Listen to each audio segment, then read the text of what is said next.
자, 오늘 웨스트민스터 신앙 고백서 계속해서 이어서 또 살펴보겠습니다.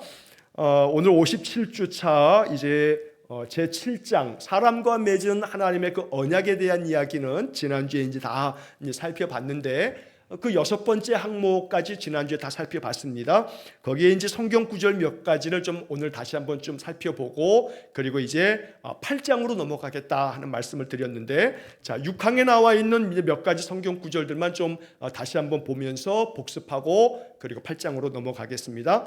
자, 하나님께서 사람과 맺은 계약, 우리 이걸 이제 언약이라고도 부르는데 그 언약은 이 구약의 율법 시대에는 행위 언약이라고 얘기했고, 또 예수님께서 오셔서 이제 복음의 시대에는 은혜 언약이다라고 하는 그런 표현으로 이 웨스트민스터 신앙 고백서 내용을 우리가 여러 주에 걸쳐서 살펴봤습니다. 가장 중요한 것은 지난주에 드렸던 말씀은 이 복음의 시대에는 구약의 시대 그 행위 언약, 그 율법의 시대에 우리가 해야 했던 많은 것들이 있었지만 그런 많은 것들이 수적으로는 적어졌고 형식적으로는 훨씬 간단해졌지만, 그래서 외적으로는 화려함도 없지만 하지만 그 안에는 충분하게 분명한 영적인 효과가 이 복음의 시대에 하나님께서 주시는 은혜 언약 속에 바로 그 영적인 효과가 있다 하는 그런 이야기들을 이제 살펴봤습니다.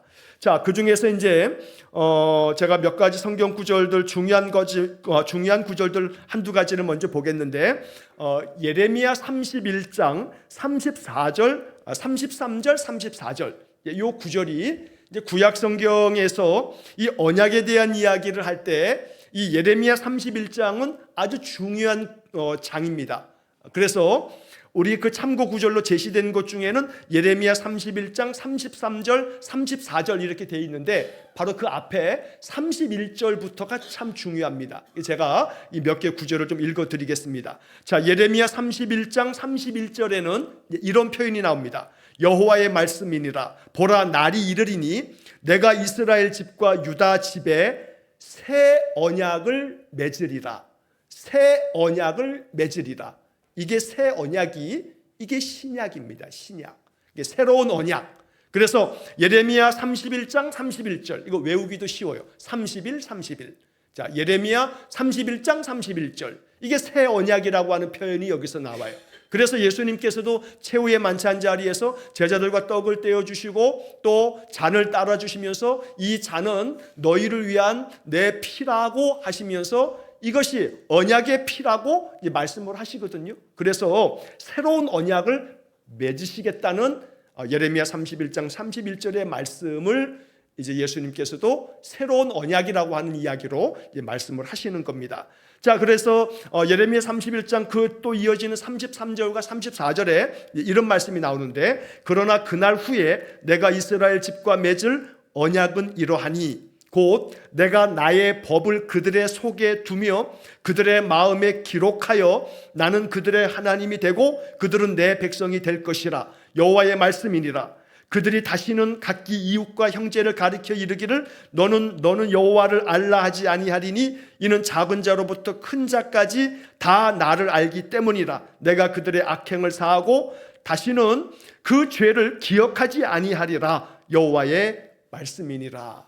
자, 이 예레미야 31장 33절과 34절의 말씀이 중요한 것은 뭐냐면 하나님께서 새 언약을 맺으시겠다 했고 그 새 언약은 이러하다 하시면서 말씀하신 게 새 언약은 뭐냐 하면 나의 법을 그들의 속에 두며, 여기서 나의 법, 이게 하나님의 법, 하나님의 말씀이죠. 하나님의 말씀을 그들 속에 두겠다.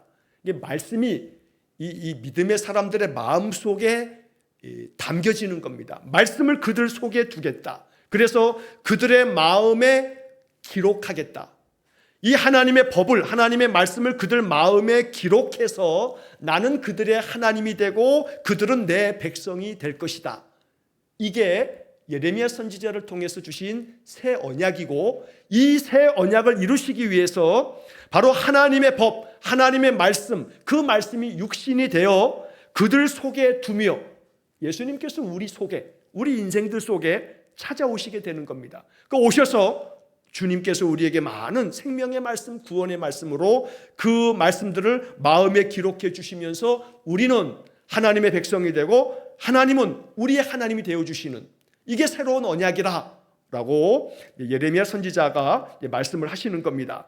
자, 이 말씀들을, 이 예레미야서를 여러분 예수님이 구약의 많은 말씀들 중에서 많이 인용하셨던 대표적인 말씀들이 시편, 또 이사야, 그리고 예수님께서 말씀하시는 그 많은 말씀들이 여러 가지로 그 정신에 있어서 굉장히 많은 그 정신을 담고 있는 게 예레미야. 이 예레미야 선지자의 이 말씀과 그 선지자의 정신을 예수님의 그 사역 속에 굉장히 많이 담고 있습니다. 예수님께서 예루살렘을 바라보시면서 예루살렘아 예루살렘아 하시면서 눈물을 흘리시는데, 이 예수님의 눈물은 성경에 이제 몇 번 이렇게 기록이 되어져 있죠. 사실 예수님이 눈물 흘리실 때마다 그 눈물 속에는 이 예레미야가 눈물의 선지자라고 그러는데, 이 예레미야의 그 탄식의 눈물이 사실은 예수님의 그 눈물 속에 담겨져 있습니다. 자, 그래서 이 지금 예레미야 31장 31절에 아까 말씀드렸던 새 언약을 맺으리라 라고 했는데, 누가복음 22장 20절 말씀에 보면 예수님께서 최후의 만찬 자리에서 이런 말씀으로 이제 기록이 되어 있습니다. 누가복음 22장 20절, 저녁 먹은 후에 잔도 그와 같이 하여 이르시되 이 잔은 내 피로 세우는 새 언약이니, 내 피로 세우는 새 언약이니 곧 너희를 위하여 붓는 것이라. 여기서 예수님도 새 언약이라고 하는 표현을 하십니다. 이게 예레미야 31장 31절 말씀을 예수님께서 사용하고 계시는 그런 내용이 된다는 겁니다. 자, 그래서 우리는 이 지금 6장의 이야기를 마무리하면서 바로 새 언약은 이미 하나님께서 선지자들을 통해서 예언해 주시고 약속해 주신 거고, 그 새 언약이 성취되어진 것이 예수님이 이 땅에 오셔서 그 새 언약이 성취되어졌고, 그리고 주님께서는 그 새 언약을 성찬의 예식을 통해서 내 피로 세우는 새 언약이다.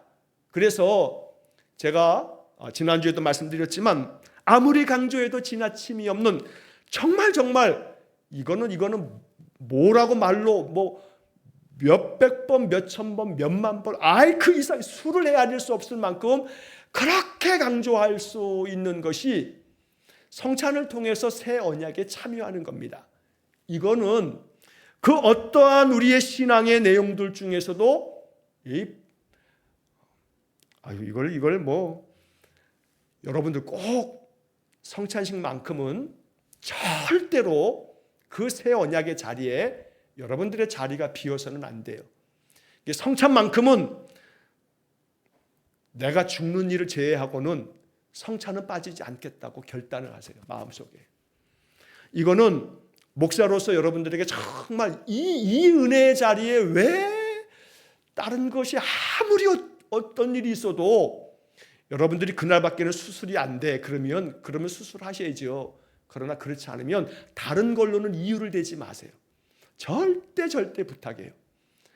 제가 절대 여러분들에게 이렇게 절대라고 하는 말을 거듭할 만큼 성경에 하나님의 많은 은혜가 약속되어져 있는데, 주님께서 친히 이 잔은 내 피로 세우는 새 언약이라고 이 언약의 자리에 우리를 초대하시면서 이 언약의 증거로 주님의 그 피를, 그 잔을 통해서 우리에게 허락해 주시는 자리이기 때문에 성찬은 우리가 하나님께로부터 얻는 그 은혜 가운데 가장 확실한 은혜다라고 하는 것을 절대 잊지 마시기를 다시 한번 꼭 강조해서 말씀을 드립니다. 자, 그 다음에 이제 성경 구절 중에 뒤에 보면 갈라디아서 3장의 이야기가 또 나와 있는데, 이 갈라디아서 3장 14절과 16절 요 말씀까지만 보고 이제 우리 8장으로 넘어가도록 하겠습니다. 자, 갈라디아서 3장 14절과 16절 말씀에 그 구절이 써 있는데, 14절 말씀에 보면 이런 구절이 있어요. 이는 그리스도 예수 안에서 아브라함의 복이 이방인에게 미치게 하고 또 우리로 하여금 믿음으로 말미암아 성령의 약속을 받게 하려 함이라. 그리고 16절에 이 약속들은 아브라함과 그 자손에게 말씀하신 것인데 여럿을 가리켜 그 자손들이라 하지 아니하시고 오직 한 사람을 가리켜 내 자손이라 하셨으니 곧 그리스도라. 자, 이 이야기는 사실 이 바울의 서신들은 로마서부터 빌레몬서까지 바울 서신은 굉장히 신학적인 어찌 보면 논문과도 같아요. 아무리 짧은 빌레몬서 한 장도요, 이건 소논문이에요. 그러니까 바울이 이 서신들 속에는 아주 그 학식이 높은 바울이 그리스도의 복음을 매우 신학적으로 대단히 논리적이고 또 어찌 보면 굉장한 철학이 담겨져 있는 그런 표현들이 가득 차 있어요. 그래서 바울 서신을 통해서 우리는 기독교 신학이 이게 온전하게 완성되었다고 할 만큼 그렇게 이야기를 해요. 기독교는 바울을 통해서 이 기독교가 이루어질 수 있었다고 말할 만큼, 이게 뭔 얘기냐면 예수 그리스도께서 이 땅에 오셔서 하나님의 나라와 구원의 그 은혜의 복음, 그 십자가와 부활의 은혜를 통해서 우리에게 생명의 길을 열어놓으셨는데, 이런 모든 것들을 우리에게 진리로 가르쳐준 이가 누구냐면 그게 바울이에요. 바울. 그래서 신약 성경에서 바울 서신이 차지하고 있는 분량도 분량이려니와 그런 생각이 들어요. 바울이 없었다면 기독교가 어떻게 됐을까? 그만큼 하나님께서 바울을 세우셔서 이 기독교의 선교 역사를 통해서 온 세상에 그리스도의 복음이 전해지기도 했지만, 사실 이 선교의 역사적으로 바울이 온 이 유럽 쪽으로 복음을 전하는 그런 측면뿐만 아니라 더 중요한 바울의 사역은 이 성경을 기록한 사역이에요. 성령의 감동으로 기록된 이 바울 서신을 통해서 바울은 우리에게 주어진 예수 그리스도의 은혜의 복음을 우리가 잘 알 수 있도록 알려주고 있다고요. 자, 여기 갈라디아서 3장 14절과 16절이 나오는데, 갈라디아서를 통해서 바울이 이야기하는 아주 중요한 복음은 로마서처럼 오직 의인은 믿음으로 말미암아 구원을 얻는다는, 의롭게 되어진다는 그 이신칭의의 복음을 갈라디아서도 아주 굉장히 강조를 합니다. 자, 그런 가운데 여기 14절에 보면 그리스도 예수 안에서 아브라함의 복이 이방인에게 미쳤다. 아브라함에게 하나님 아브라함을 택하셔서 아브라함에게 복을 주시며 너로 말미암아 천하 만민이 복을 얻으리라 하시면서 아브라함의 후손인 이 이스라엘 사람들, 유대인들에게 복을 주셨는데, 이스라엘 사람들은, 유대인들은 자기 민족만 복을 받는다 하는 선민의식에 사로잡히죠. 그것 때문에 사실은 이 왜곡된 그들의 그 종교성이 메시아 그리스도께서 오셔도 예수님을 배척하고 십자가에 죽이라는 그러한 씻을 수 없는 죄를 범하게 되지요. 자, 그런데 분명히 창세기 12장에 그 율법의 말씀을 정확하게 읽어보면 너로 말미암아 천하 만민이 복을 받으리라고 말씀을 하세요. 바울은 이 점을 여기 지금 14절에서 이렇게 말하는 겁니다. 그리스도 예수 안에서 아브라함의 복이 이방인에게까지 미치게 됐다.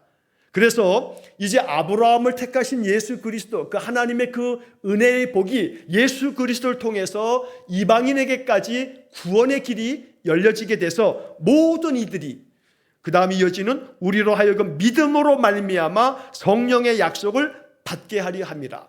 믿음으로, 이방인이라 할지라도 믿음 안에서 그들 모두가 다 성령의 약속을 받았다.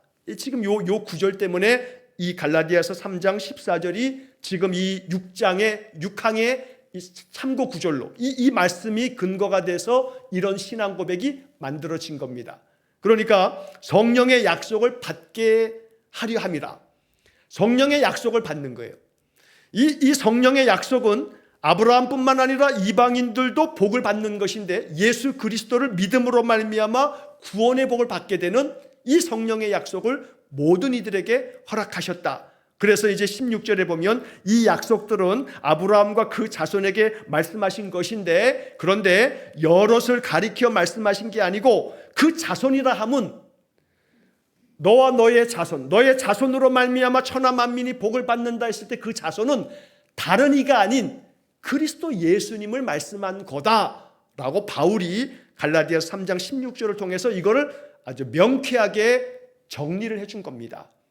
그래서 아브라함과 그의 자손으로 말미암아 복을 받는다 했을 때 그 자손은 다름이 아닌 그리스도를 말씀하신 것이다 라고 바울이 이렇게 해석을 해준 겁니다.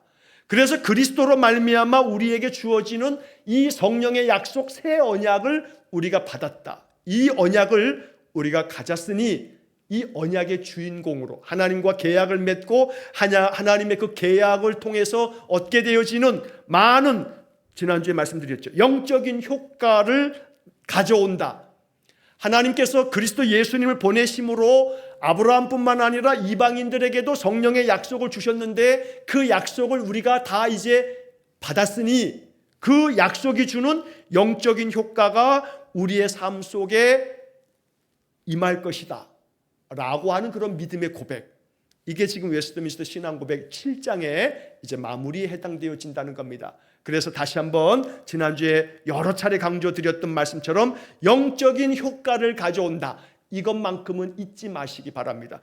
마지막으로 딱 그냥 정리하자면 사람과 맺으신 하나님의 언약은 그리스도 예수님께서 오셔서 모든 이방세계 모든 이들에게까지 그 구원의 은혜가 그 계약의 대상이 되어서 우리가 그 새 언약을 받게 됐는데, 그 새 언약은 영적인 효과를 우리에게 가져다 준다 라고 하는 게 신앙 고백이에요. 여러분, 이 신앙 고백을 가지고 사셔야 합니다. 그래서 날마다 하나님께서 우리에게 주시는 그 언약으로 말미암아 영적인 효과가 나타날 수 있기를 축복합니다. 이 효과를 누리셔야 돼요. 뭔가 이렇게 보약을 먹고 났더니 몸이 좀 이렇게 좋아지는 것 같아, 아이고 나는 이 약을 먹으면서 효과를 봤어 라고 이렇게 얘기를 한다면 그것만 얘기하지 마시고, 내가 말씀 생활을 했더니 말씀 생활을 통해서 내가 이런 효과를 봤어, 이게 뭐가 이런 것들이 좀 있어야 이게 신자죠. 내가 기도 생활을 했더니 그 기도의 삶을 통해서 하나님의 약속이 내 안에 내 것이 되어서 이것이 가져다주는 영적 효과가 이렇게 나타나고 있어 라고 하는 그런 마음을 가지셔야 된다는 겁니다. 이러한 영적인 효과, 찬송을 내가 이렇게 즐겨 부르며 찬송 생활을 했더니 찬송 생활에 권능이 나타나서 나는 이런 영적인 효과를 누리고 있어 라고 하는 그런 증거가 있어야죠. 이런 신앙 고백, 여러분 이런 신앙 고백을 가지고 살아간다면 예수 믿는 즐거움이 있습니다. 우리의 신앙의 삶이 이러한 영적인 효과를 더 많이 누리시면서 살아가시기를 주의 이름으로 간절히 축원합니다. 자, 이제 8장으로 넘어갑니다. 자, 지난 주일 주보에 제가 이렇게 실어드렸는데 이제 8장에 중보자이신 그리스도에 관하여 라고 하는 그런 이제 장이 이제 쭉 이어지게 되는데, 자, 이 8장의 이야기가 항목이 아주 매우 많습니다. 그래서 이 8장 중보자이신 그리스도에 관하여라고 하는 이 항만 8개 항목이 있어요. 그래서 아마 여러 주에 걸쳐서 내용들을 살펴보게 될 텐데, 자, 그리스도 예수님에 대한 이야기는 우리가 다 알죠. 당연히 예수님, 그러면 우리가 예전에 제자훈련 공부도 하고 또 여러 구약성경대학도 하면서도 그리스도에 대한 그런 이야기가 구약에 어떻게 담겨져 있는가 하는 많은 그 예언자들의 이야기들을 또 이제 같이 또 구약에 담겨 있는 예수 그리스도 또 이런 공부도 하고 1:1 제자 양육 과정에서 그리스도에 대한 파트가 있기 때문에 그 내용도 다 공부를 우리가 했지만, 웨스트민스터 신앙 고백서를 통해서 우리가 그리스도를 이제 어떻게 신앙 고백해야 할 것인가 라고 하는 것들을 우리가 이제 여러 주에 걸쳐서 살펴보겠습니다. 자, 아침마다 우리가 이제 아침 예배를 드릴 때 사도신경으로 신앙 고백하면서 우리가 이제 예배를 시작합니다. 자, 지난번에도 제가 한번 말씀드린 것처럼 사도신경의 내용은 그리스도에 대한 신앙 고백이 거의 다예요, 다. 왜냐하면 나는 전능하신 아버지 하나님, 천지의 창조주를 믿습니다. 이게 하나님에 대한 신앙 고백이죠. 자, 그리고 난 다음에 이제 쭉 이어지는 게 그리스도 예수님에 대한 신앙 고백이에요. 나는 그의 유일하신 아들 우리 주 예수 그리스도를 믿습니다. 그는 성령으로 잉태되어 동정녀 마리아에게서 나시고 본디오 빌라도에게 고난을 받아 십자가에 못 박혀 죽으시고 장사된 지 사흘 만에 죽은 자 가운데서 다시 살아나셨으며 하늘에 오르시어 전능하신 아버지 하나님 우편에 앉아 계시다가 거기로부터 살아있는 자와 죽은 자를 심판하러 오십니다. 누가? 예수님이, 그리스도가. 그러니까 이 사도신경의 신앙 고백은 이 퍼센테이지로 따져도 한 70% 가까이는 다 그리스도에 대한 신앙 고백이에요. 예수님을 내가 믿습니다. 예수 그리스도는 유일하신 하나님의 아들이시고 그분은 성령으로 잉태되셨고 동정녀 마리아에게서 나셨고 고난을 받으셨고 십자가에 못 박혀 죽으셨고 사흘 만에 부활하셨고 하늘에 오르셔 승천하셨고 하나님 우편에 계시고 심판하러 오신다. 이 순서대로 예수 그리스도의 이 땅에 오심서부터 하늘로 올라가셔서 다시 오실 재림까지 그리스도에 대한 그런 신앙 고백을 아주 함축적으로 고백하고 있어요. 자, 그런데 이제 웨스트민스터 신앙 고백서에 나오는 중보자이신 그리스도에 관하여는 이 그리스도에 대한 신앙 고백을 아주 굉장히 확대해서 예수님에 대한 이야기들을 지금 여기 이 8장에서 우리는 충분히 배울 수가 있어요. 이 8장만 우리가 잘 이 구절구절을 깊이 이해하면서 배우면 예수님이 누구시며 예수님에 대한 나의 신앙 고백이 바르게 형성되어져 있는가를 볼 수 있는 기준이 되는 그런 말씀들이 여기 8장에 다 담겨 있는 겁니다. 자, 먼저 1항의 내용 중에 이제 첫 문장을 먼저 보시면, 자, 제가 먼저 이 첫 문장을 읽어보겠습니다. 하나님은 영원한 목적을 가지시고 독생자 주 예수를 택하여 하나님과 사람 사이에 중보자가 되게 하시고 동시에 예언자와 제사장과 왕이 되게 하시는 것을 기뻐하셨다. 이게 하나 문장이에요. 중간에 성경 구절이 이렇게 중간에 삽입되어 있어서 긁기는 성경 구절을 띄어서 읽어야 되니까 조금 이렇게 보기가 어렵지만, 자, 다시 한번 이 첫 문장의 주어는 앞에 맨 첫 단어 하나님은, 이게 주어죠. 언제나 우리가 이 문장을 볼 때, 신앙 고백서도 마찬가지지만 문장을 볼 때는 가장 중요한 것은 주어가 뭔지, 그 다음에 서술어, 통사가 뭔지, 이걸 먼저 봐야 돼요. 언제나 성경을 볼 때도 마찬가지예요. 성경을 볼 때 항상 주어가 뭔지, 서술어가 뭔지, 그 다음에 중간에 나와 있는 수식어구들이 뭔지, 뭐가 목적어인지, 중간에 이 나와 있는 것들은 그 다음에 봐야 되는데, 가장 중요한 것은 주어와 서술어를 정확하게 먼저 관찰을 하셔야 돼요. 그게 뼈대거든요. 그러니까 문장을 보는 가장 중요한 그런 내용이 되겠어요. 자, 하나님은 기뻐하셨다고요. 하나님이 기뻐하셨단 말이에요. 자, 뭘 기뻐하셨나? 그러면 그 중간에 이제 목적어가 이렇게 잔뜩 써 있어요. 근데 이제 여기서 잊어버리지 말아야 될 것은 하나님이 기뻐하셨다는 거, 이거를 가장 중요한 뼈대로 여러분 기억하고 계시면서 이제 중간 것들을 이 뭘 기뻐하셨나를 이제 보는 겁니다. 자, 하나님은 기뻐하셨는데 뭘 기뻐하셨냐면 영원한 목적을 가지고 독생자 주 예수를 택하여 하나님과 사람 사이에 중보자가 되게 하시고 동시에 예언자와 제사장과 왕이 되게 하시는 것을 기뻐하셨다. 그러니까 더 간추리면 하나님은 예수님께서 중보자가 되게 하시는 것을 기뻐하셨다. 그러니까 하나님은 아주 기쁜 마음으로 예수님을 우리의, 하나님과 우리 인간사, 사람 사이에 중보자가 되게 하시는 것을 기뻐하셨다. 그러니까 이 첫 문장에서 우리가 발견해야 될 중요한 사실은 하나님은 중보자 예수님을 우리에게 보내주심으로 이걸 무지무지하게 기뻐하셨다는 거예요. 하나님의 기쁨을 이해하셔야 되는 거예요. 이 첫 문장에서. 다른 무엇보다 하나님이 기뻐하셨어요. 마치 창세기의 1장에서 천지를 창조하시고 마지막 날, 여섯째 날 사람을 다 만드시고 난 다음에 보시기에 심히 좋았다고. 보시기에 좋았더라, 보시기에 좋았더라 다 하시고 이런 모든 것들을 다 보시기에 마지막에는 보시기에 심히 좋았더라.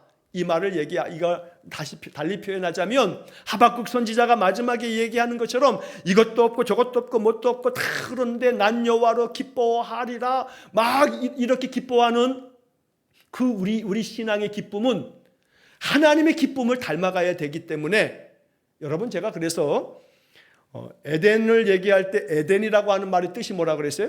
기쁨. 그러니까 사실 하나님께서 에덴에 사람을 지으시고 그 사람을 보시면서 보시기에 심히 기뻐하시는 그래서 아주 보시기에 힘이 좋았다는 그 하나님의 기쁨은 우리 안에서 이것도 없고 저것도 없고 뭣도 없고 다 없어도 나는 여호와로 인하여 즐거워하며 나는 주님으로 인해서 기뻐하는 그 하박국 선지자가 이야기하는 그 기쁨이, 하나님의 기쁨이 내 기쁨 되어져 가는 것, 이것이 바로 신앙에 있어서 사실 하나님께서 우리에게 주신 놀라운 그런 축복인데, 하나님이 기뻐하신 그 내용의 가장 중심의 그 내용은 뭐냐면 예수님을 중보자로 삼아서 하나님과 사람 사이에 중보자로 예수님을 딱 세워주셨다고요. 이게 왜 기쁘냐면 우리를 사랑하셔야 되는데 우리 인간들이 죄로 말미암아 하나님과 단절되고 하나님 거역하고 불순종하고 불신앙에 빠져서 하나님을 멀리 떠나 있는, 그래서 죽어 마땅한 인생들을 하나님 너무너무 사랑하셔서 이들을 구원하셔야겠는데 하나님은 정의의 하나님이셔서 심판하셔야 되고 공의롭게 심판하셔야 되는데 이들을 이 사랑하는 그 사랑의 하나님이 어찌해야 하나?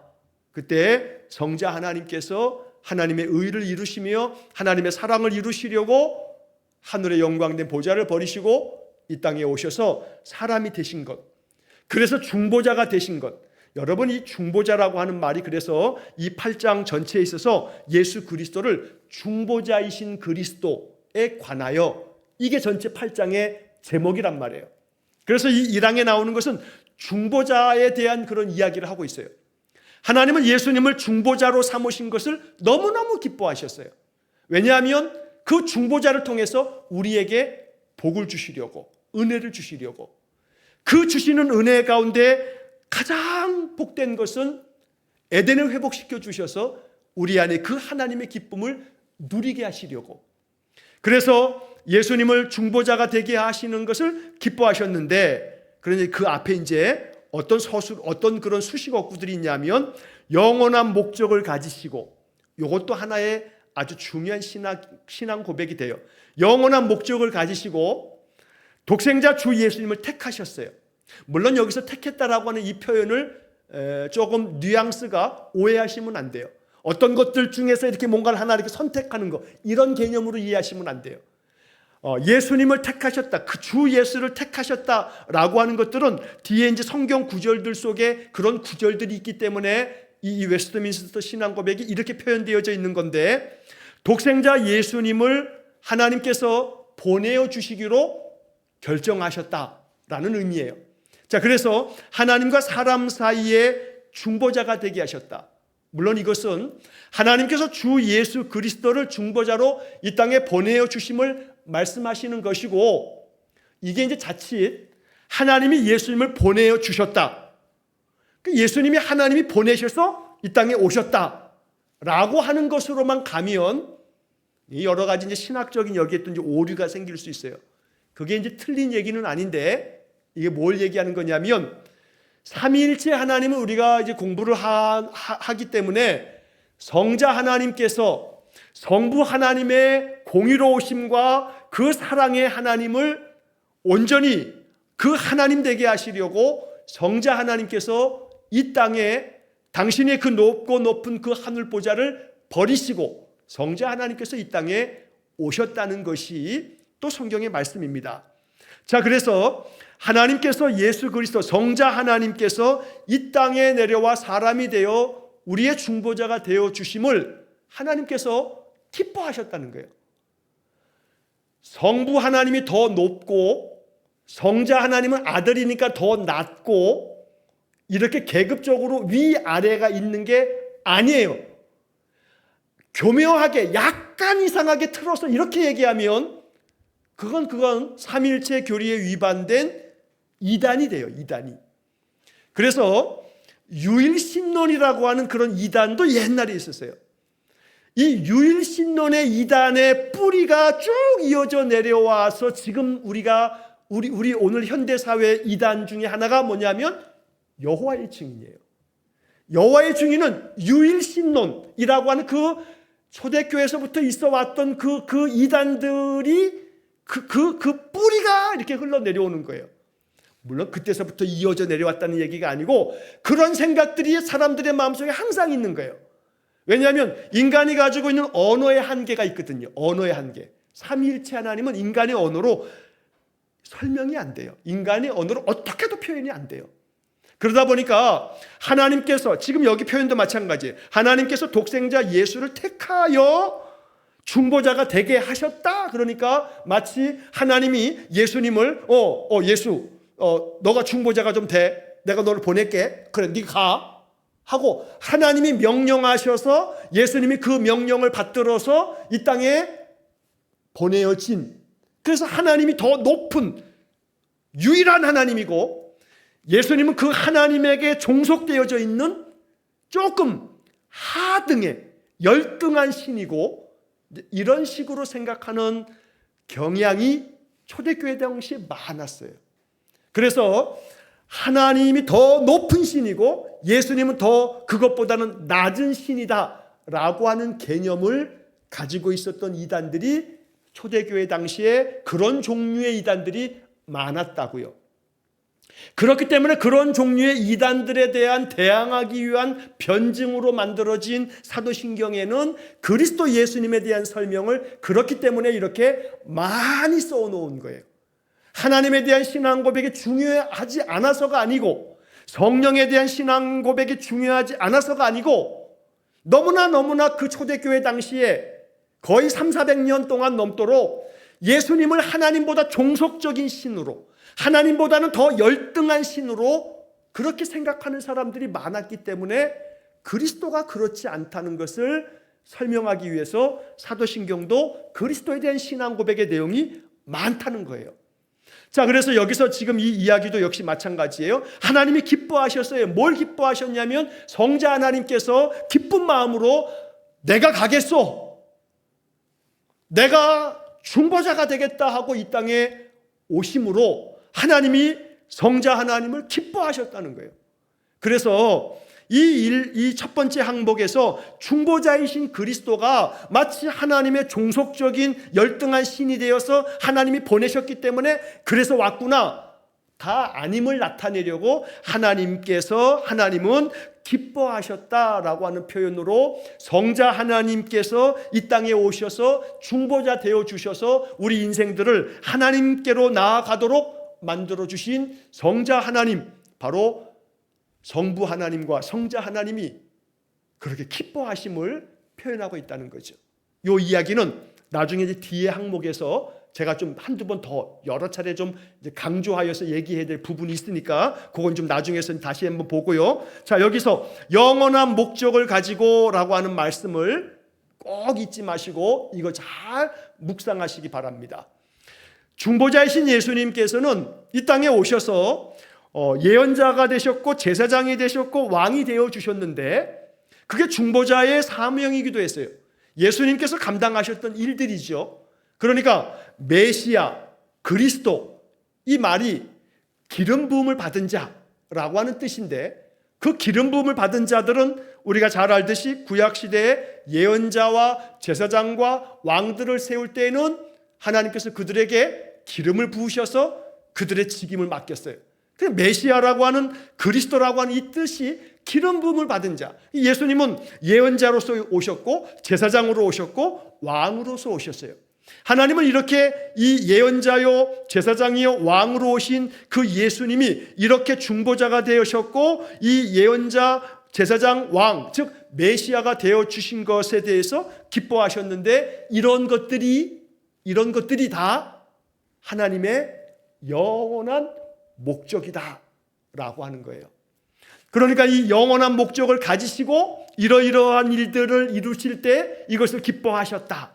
그래서 이 영원한 목적을 우리가 잘 마음속에 이제 묵상하면서 기도해야 할 것은, 하나님의 영원한 목적은 말 그대로 영원한이에요. 영원한, 한시적인 게 아니고 영원한 목적이에요. 그리고 이게 목적이거든요. 수단이 아니에요. 예수님이 중보자로 이 땅에 오신 것은 수단이 아니에요. 이것이 목적이에요. 목적. 예수님을 중보자가 되게 하심이 영원한 목적이에요. 목적. 그래서 그 목적을 달성하셔서 예수님이 이 땅에 오셨고 우리에게 하나님과 그 막힌 담 없이 길을 여셔서 우리가 하나님께로 직접 나아가는 은혜를 얻게 됐지요. 그런데 이 영원한 목적이 지금도 효과가 있는 하나님의 약속인데, 이 영원한 목적을 우리가 이걸 제대로 이해하지 못하면 하나님께서 영원한 목적을 가지시고 예수님을 보내어 주셨음에도 불구하고 쉽게 말하면 이걸 누리지 못하면, 다시 말해 중보자가 되셨고 예언자, 제사장, 왕이 되신 예수님을 하나님이 기뻐하시면서 우리에게 내가 이 목적을 위해서 성자 하나님이 이렇게 세상으로 가는 것을 내가 기뻐하였다라고 알려주고 있단 말이에요. 그럼 우리는 이 영원한 목적을 발견하면 하나님과 마찬가지로 우리도 어떻게 해야 되냐면 기뻐해야 되는 거예요. 기뻐해야 돼요. 다른 것 때문에 기뻐하는 게 아니라 하나님의 목적을 발견하고 기뻐하셔야 되는 거예요. 그 목적이라고 함이 다름이 아닌 주 예수님께서 우리에게 오셔서 중보자 되어주셨다. 이게 하나님의 영원한 목적인데, 성자 하나님 예수님이 이 땅에 오신 것의 영원한 목적은 중보자가 되어주셨다고요. 그리고 그 예수님이 예언자가 되시고 제사장이 되시고 왕이 되어주셨단 말이에요. 하나님은 이걸 너무너무 기뻐하셨어요. 그게 하나님의 목적이었거든요. 성자 하나님이 이 땅에 오신 목적이 이거란 말이에요. 그런데 이 하나님이 이토록 기뻐하시는 이 하나님의 목적을 우리가 이걸 뭐라고 해야 되나, 이게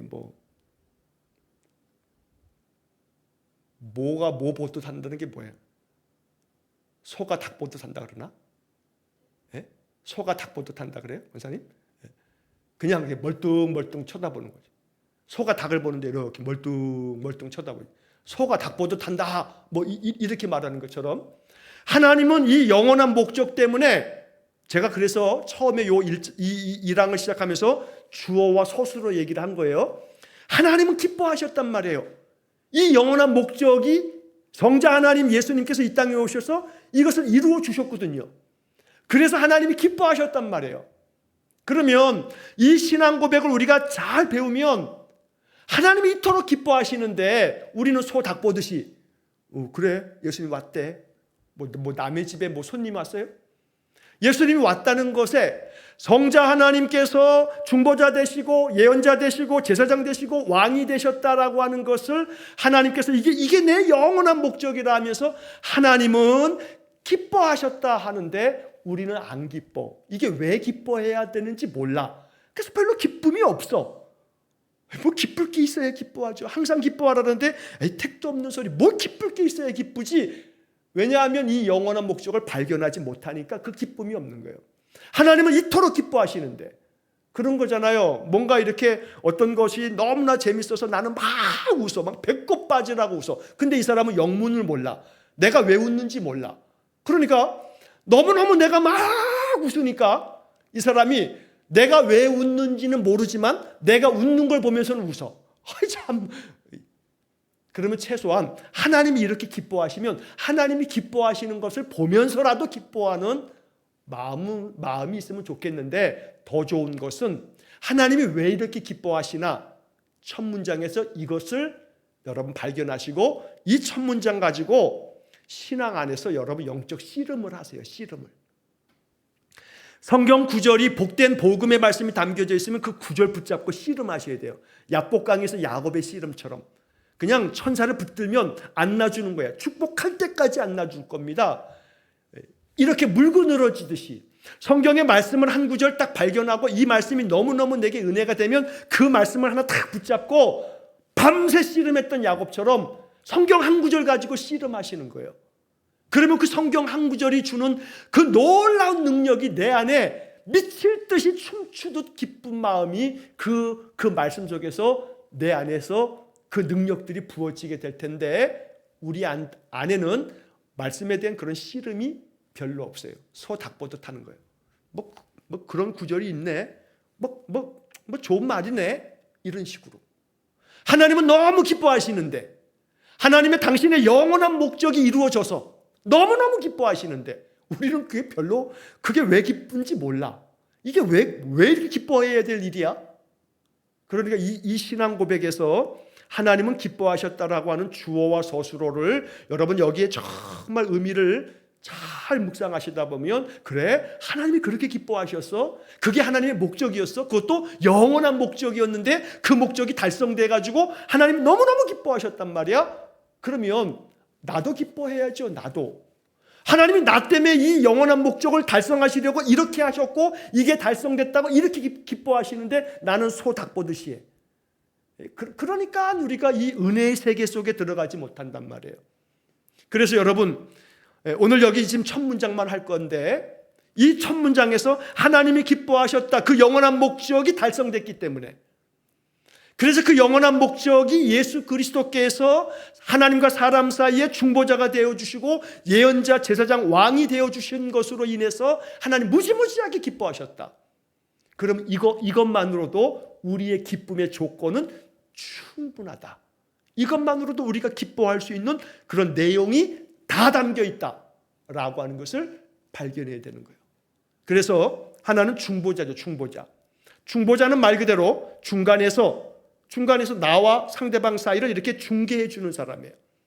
그래서 어찌 보면 이 중보자 속에는 법률적으로 말하면 변호사라고 하는 것이 좋을 수 있어요.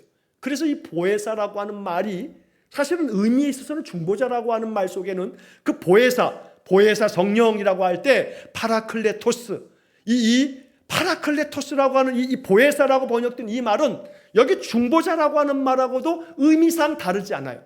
그러니까 언제나 내 변호사가 되어주는 거예요. 변호사는 말이에요, 그 변호를 맡은 의뢰인을 위해서 그 사람의 편이 되어서 뭐든지 그 사람을 위해서 모든 논리를 다 만들어주는 사람.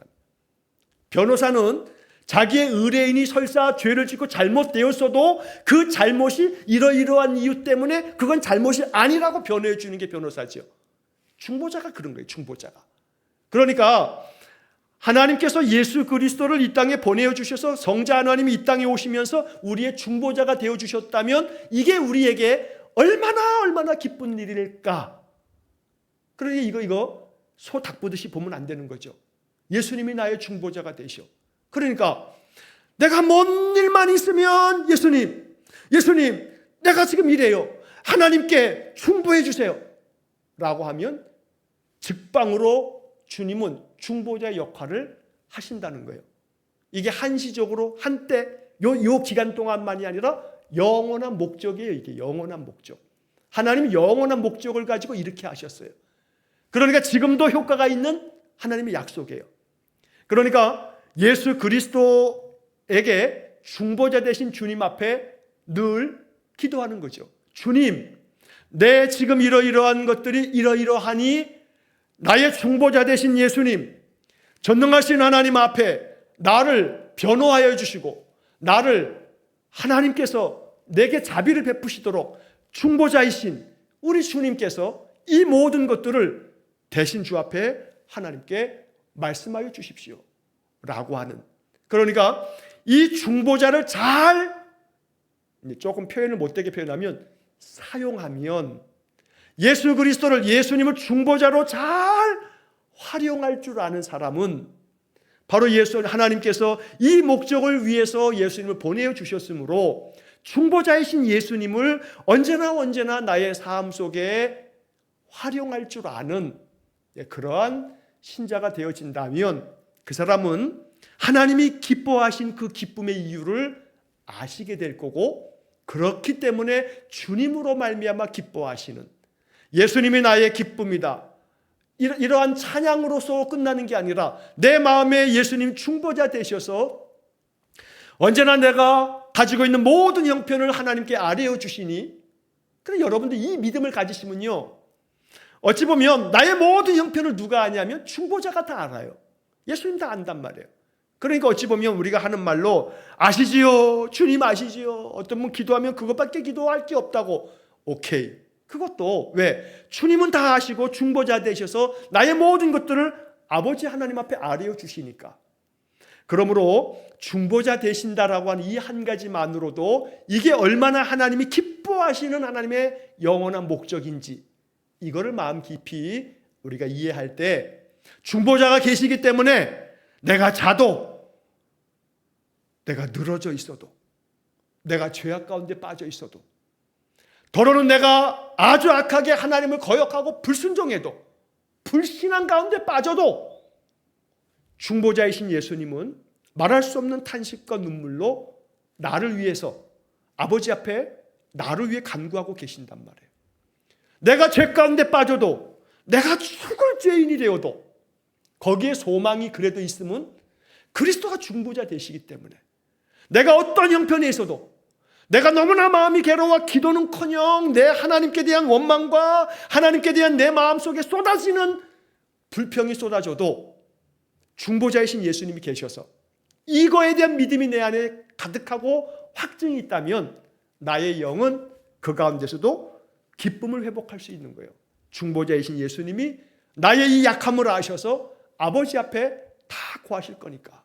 내가 만약 거역하고, 내가 만약 불순종하고, 내가 만약 하나님 앞에서 악을 행하게 되면, 중보자가 안 계시면 마치 출애굽기에 하나님께서 이스라엘 백성들이 금송아지 만들어 놓으니까 이거 확 그냥 진멸하시겠다고 할 때 누가 중보자 역할을 해요? 모세가 나를 죽이라고 대신 모세가 하나님을 가로막는다고요. 그래서 하나님이 뜻을 돌이키사라고 하는 표현이 나오잖아요.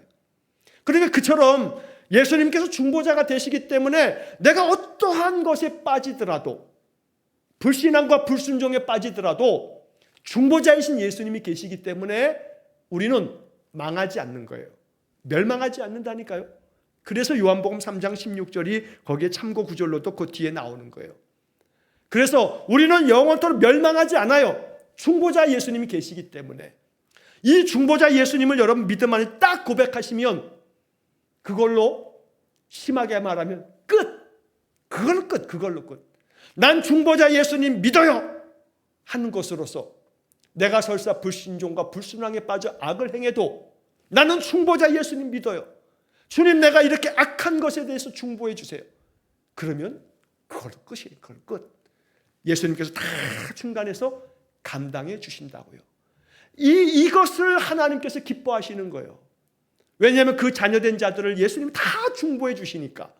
그래서 하나님은 이걸 기뻐하시는데 우리는 이걸 기뻐하지 않아. 이 기쁜 줄도 몰라. 그래서 웨스트민스터 신앙고백서 8장의 1항이 그래서 매우 중요한 의미를 갖는 겁니다.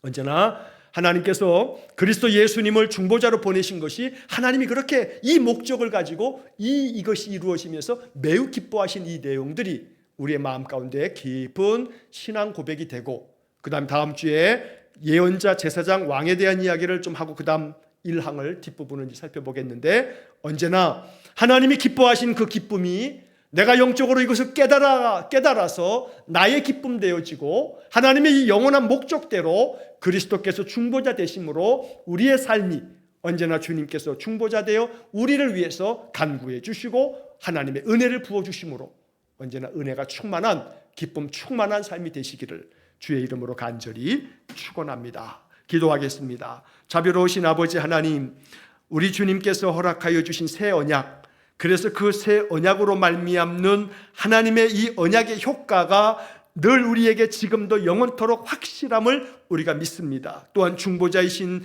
그리스도에 대하여 이제 우리가 웨스트민스터 신앙고백서를 통해서 우리의 신앙이 확고하게 세워져 가기를 원합니다. 하나님께서 기뻐하신 것을 우리가 바로 알아 우리 또한 기쁨 가운데 하나님의 영원한 목적이 예수님께서 중보자 되어 주심으로 아름답게 이것이 완성되었으니 주님, 우리 또한 이것을 알고 기뻐할 수 있도록 우리의 마음에 깨달음을 허락해 주옵소서. 그리하여 예수님 중보자가 되어 주셔서 나의 삶의 모든 것들을 중보하여 주심으로 하나님 앞에 내 모든 형편과 내 모든 처지를 아뢰어 주시고 은혜를 우리에게 부어 주심으로 우리의 삶에 주님이 계시기에 기뻐하며 행복하며 은혜가 충만해지는 복된 삶을 살게 해 주옵소서. 예수님 이름으로 기도하옵나이다. 아멘. 우리 구주 예수 그리스도의 은혜와 하나님 아버지의 크신 사랑과